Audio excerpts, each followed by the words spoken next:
fellow sportsmen and women, distinguished stakeholders, and fellow Gambians.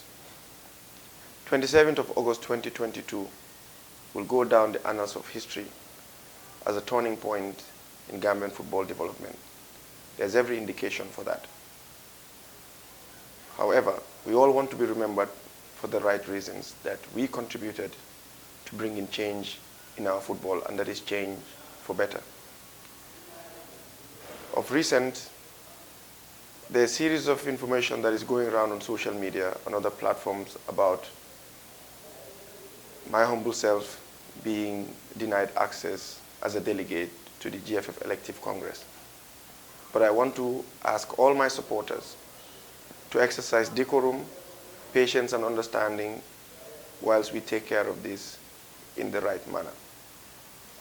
Notwithstanding, it is also important that I explain to every Gambian what has been happening and what we intend to do to ensure that we go into the Congress as a delegate.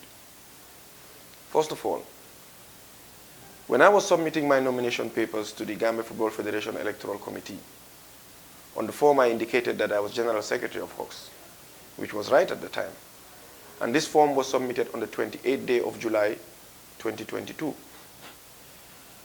But on the 29th day of July, I saw a newspaper article where it was written that, it was published, I would say, that Hawks FC had withdrawn my signature as secretary of the club. But prior to that, I had received a call the evening of the 28th, having submitted my nomination paper, to find out if that is indeed true. And what I told the journalist at the time was I had not received any letter. He was shocked and surprised, as I was, because according to him, that letter was dated the 10th of July, 2022. So I was shocked and surprised that such a letter would have been sent to the Federation unbeknown to me. Having seen the newspaper article on the Standard newspaper on the 29th of July, 2022, I also saw another publication by the GFF Electoral Committee where a particular individual was nominated by two of the Hawks clubs, that is Hawks and Red Hawks FC. And we all know that every nomination must be signed by the president and general secretary of that club. So by every indication, whatever that was published in the newspaper was indeed true, because I should have been the one to sign the nomination paper. But since my signature is not there, so I could confirm that my signature was indeed withdrawn and somebody else was used to sign the nomination paper on behalf of Hawks as Secretary General. With that in mind, I immediately contacted Young Africans Football Club, the club that nominated me, a club that felt they needed to have change in our football. I informed them of the information that I have seen, and they equally shared the same to say they had seen same. I told them of my intentions to join their club, which they embraced and said they will discuss this as an executive committee and revert back. On the 2nd day of August, I wrote a letter to the Hawks FC bankers informing them of my withdrawal of my signature from all Hawks FC accounts as General Secretary, having received and seen the publication on the Standard newspaper. This same letter was copied to Young Africans Football Club to inform them that this is the position I had taken. In fact, I even went further to write to some of our partners internationally to tell them that I do not want to be copied in any email that is going to Hawks, because I cease to be a Secretary General of Hawks Football Club. On the 2nd day of August, Young Africans executive sat and discussed as an executive and unanimously agreed that they would co-opt me as an executive member based on all the facts that had preceded that. On the 3rd day of August, I received a letter from the General Secretary of Young Africans informing me that they have accepted to co-opt me as an executive committee member, cognizance of the fact that I have been an advisor and I have been supportive to the club over the years. I immediately wrote back to them on the same day, which is the 3rd day of August, to inform them that I have accepted their offer and I have agreed to become an executive member of Young Africans Football Club. On the 11th day of August, having received a communique from the GFF Electoral Committee that each club, allied association, and regional football association should send in the list of their delegates. The Young Africans Football Club wrote a letter to the GFF Electoral Committee to inform them that my humble self and the president of the club, Mr. Ousseynou Dabo, are the delegates for Young Africans Football Club. And that Mr. Ousseynou Dabo, who is the president, is the one who has the voting rights on that day. The GFF Electoral Committee on the 17th day of August, having received our letter on the 11th, wrote to us on the 17th day of August to say that their records show that I am an executive member of Hawks Football Club and I am the general secretary of Hawks Football Club. They needed some evidence from Young Africans to prove that I was indeed an executive member of Young African Football Club. Immediately, that letter was received. The General Secretary of Young African Football Club, Mr. Malang Dabo, wrote to them to inform them that Sadibou had indeed joined Young African Football Club after what had happened. As a matter of fact, he included copies of the letters of correspondence between the club and myself as evidence to show that on the 2nd of August, they had met and resolved to have me an executive member and wrote to me on the 3rd, which I had replied, copies of which letters were sent to the GFF Electoral Committee. Up until the 23rd day of August, few days before the elections, the Electoral Committee, through its chairman, wrote a letter to Young Africans Football Club questioning the timing of those letters. In their letter, they indicated that in their records, Sadibou Kamaso, that is my humble self, is the General Secretary of Hawks Football Club and Red Hawks Football Club. And as per their knowledge, I still serve as General Secretary of Hawks Football Club and Red Hawks Football Club. But one begins to wonder, at what point in time has the GFF had any records or any database of the list of executive members of any club? I want to ask all the clubs to come out and confirm this. At no point in time has GFF ever collected any data about the executive members of any club. Or at no point in time have they ever kept any information about the list of officials of any club. At no point in time have they ever scrutinized which executive or official has left one club to go to another club. In fact, we are aware of executive members who are vying for positions in the elective Congress, who sit on 2 boards of 2 different clubs in the 1st division. If the Electoral Committee was indeed doing their job, they wouldn't find it difficult to know that the executive members who are serving 2 clubs in the same league, which is against FIFA ethics. I kindly ask them to look into those things rather than delve into other matters. But coming back to the story, according to the GFF Electoral Committee, the timing of my letters, the timing of the letters of the Young Africans Football Club is questionable because in their records, I am still the General Secretary of Hawks Football Club. And I'm sure they must have seen the publications in the Standard newspaper.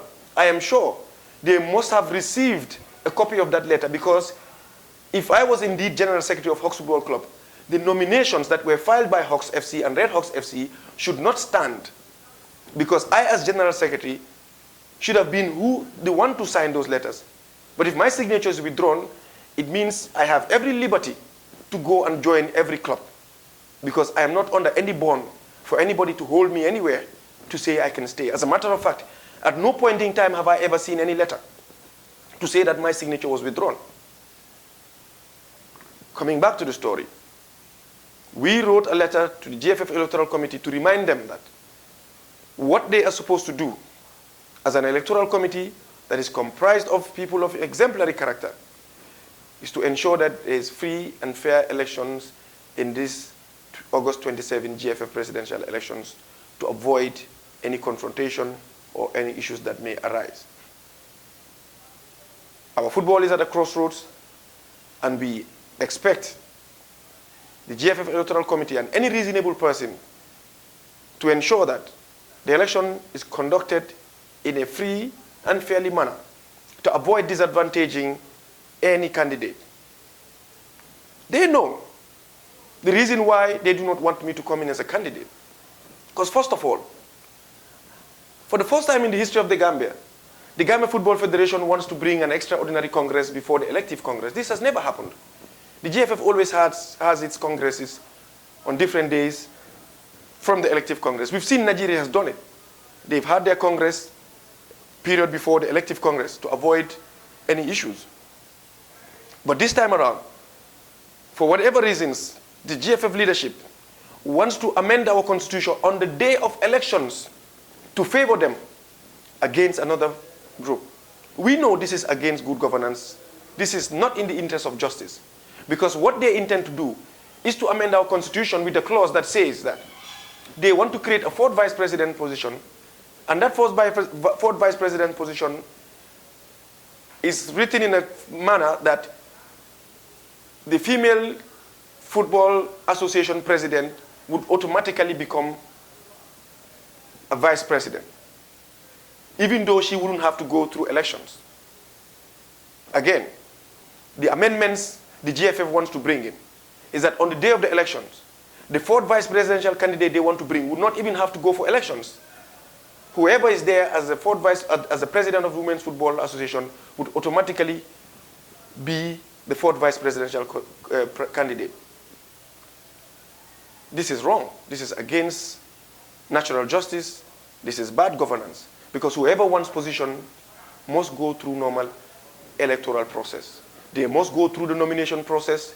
They must have their forms sent, scrutinized, eligibility checks done, so that they can compete that position with any other party. As a matter of fact, the way they've done it is not fair, because if they really meant well, these amendments would have been done in December, so that it will give any opposition candidate the opportunity to also present a fourth vice presidential candidate. We do not have that. We do not have that privilege, because it is not in the constitution. So what they're doing is trying to bring in a fourth vice presidential candidate who we have seen is already in their list, in their manifesto. If we had done it, we could be seen as violating the constitution. But we've seen the people who are supposed to ensure the constitution is adhered to. They're the ones who are butchering our constitution, all in their own personal interest. We stand against this, and every stakeholder who supports Team Restore Confidence will vote against constitutional amendments on the day of the elective Congress. We say no to constitutional amendments on that day. If you really meant what you want to do, you would have done it in previous Congresses, or it would have been, we could have had an extraordinary AGM earlier before the elective Congress, so there is a free and fair atmosphere for us to vie for that position.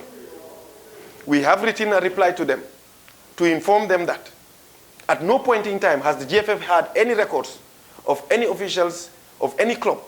So they are not in a position to know who is in which club and who isn't, because I have gone through the right process to apply to become a member of Young Africans Football Club, and they had agreed, having sat in a meeting and accepted to appoint me as a member of their executive, copies of which letters were sent to them. If the GFF really wants evidence, this evidence was provided to them. Why are they questioning that? Again, we will not allow anybody to derail us. We will not allow anybody to put us in a position where they would incite any form of violence or anger, because we are focused on the bigger picture. We know we are winning. We know we are going to win on the 27th of August by God's grace, because there's every indication that everybody in this country wants change. There's every indication that every young person, even the elderly, wants change. And that change will come on the 27th of August, God willing. We will not be derailed. Once more, I ask the stakeholders, this is my final video before the 27th August elective Congress. Do not allow anybody to infringe your rights. It is your civic right, it is your civic duty to go on that day and vote, because you fund your clubs yourselves. Whatever has been given to you is your right. It's not a privilege. And if you're voting on the 27th of August, remember those kids, those athletes who continue to suffer, who have endured so much pain over these years and haven't had the opportunity to showcase their talents, some of which have even had to embark on the perilous backway journey just because they've lost hope in our football. Remember those kids, and remember our football could have done a lot more better than it has today.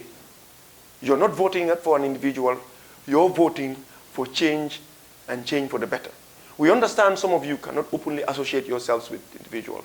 We understand some of you are in support of Team Restore Confidence deep down in your heart, because you know we are the future. And we ask you to consider that, because anybody who wants position in this country from henceforth should be able to come and stand the public and face them and tell them what you have. Those political campaigns of castigating individuals are not what we intended to do from the onset. And we have made sure that we've campaigned on a very decent platform, and that is what we intend to continue to do. To my supporters, do not allow anybody to get under your skin. Let us ensure we exercise decorum, exercise patience, and show so much maturity on the 27th of August. We go and win. Victory is certain for Team Restore Confidence, because change is coming, and change will indeed come on the 27th of August. I thank you all for the time, for all the support, and those who have supported us in one way or the other. We appreciate you. Words are inadequate for us to express our appreciation, and language would fail us to tell you how much we are grateful to you. Thank you.